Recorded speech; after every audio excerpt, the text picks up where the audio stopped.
The first blast sent a plume of smoke into the air and set off multiple explosions. Then this.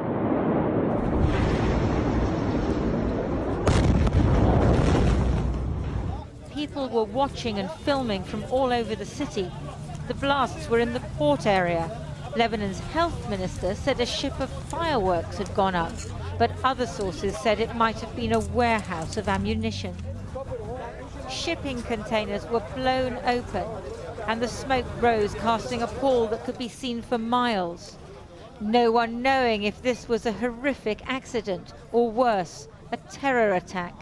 The force of the explosions overturned cars hundreds of meters away.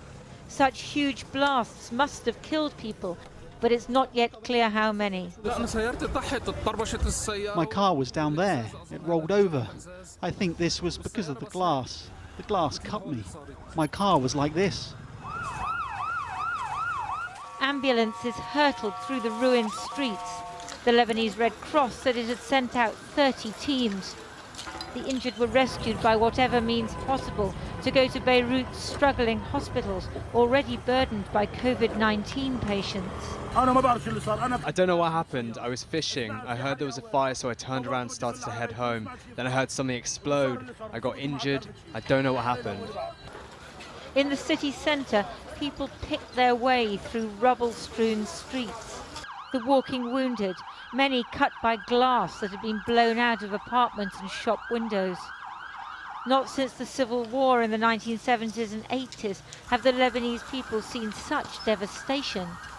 These horrific scenes come as Lebanon is in economic freefall, its currency almost worthless, unemployment and crime on the rise.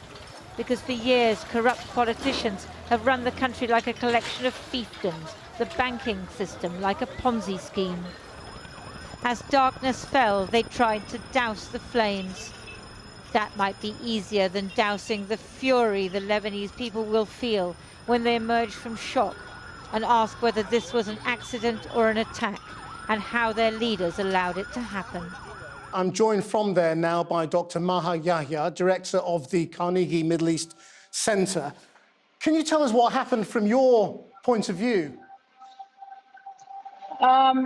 Just an unbelievably large explosion. I've never heard anything like this before. I've lived through wars in Lebanon. I was here in 2006 during the Israeli conflict. I've heard explosions, assassinations. I've never heard anything like this before. How far away are you from the port area? I'm quite far, at least a 10-minute drive. 10-minute drive without traffic. I'm not close. But the explosion was so loud that I thought it was right next to me. It was right next to my home. A friend of mine who lives on the other end of town thought it was right next to his. I've never seen anything like this. The whole building shook.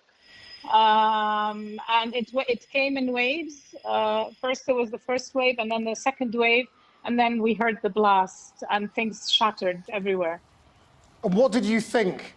I mean, obviously, you know, things have been very tense in Beirut in recent days. I honestly, initially, the first thought was they've targeted someone. There's an assassination against someone. And of course, the first thought, the news was initially reporting it was in downtown. So my head went to PM Hariri. Luckily, it wasn't that. But now we're realizing, and then I thought, because it was so loud, I thought maybe it was another leader who lives right next to my house. Again, it wasn't that, but now we're just at a loss. I mean, the damage is so huge. It's been felt in Babda, the presidential palace, which is at least a 20-minute drive from the port. It was heard in the mountains in Faraya. I mean, it was heard almost everywhere. And the damage is so widespread, it's unbelievable. I've really never seen anything like this. We're not hearing very much yet about casualties. What are you hearing there?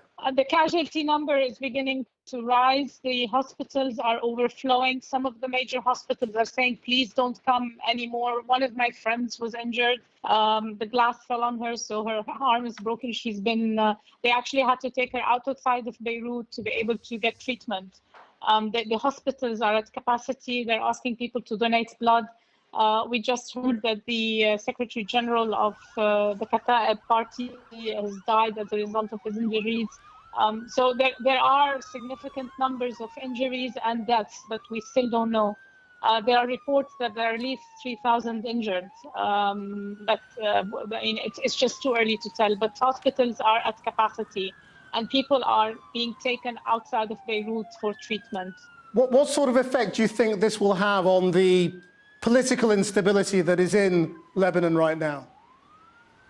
It's just going to drive everyone over the edge. I mean, where this country is going through literally the most significant and existential crisis it's faced in its contemporary history. It's facing a challenge on the political front.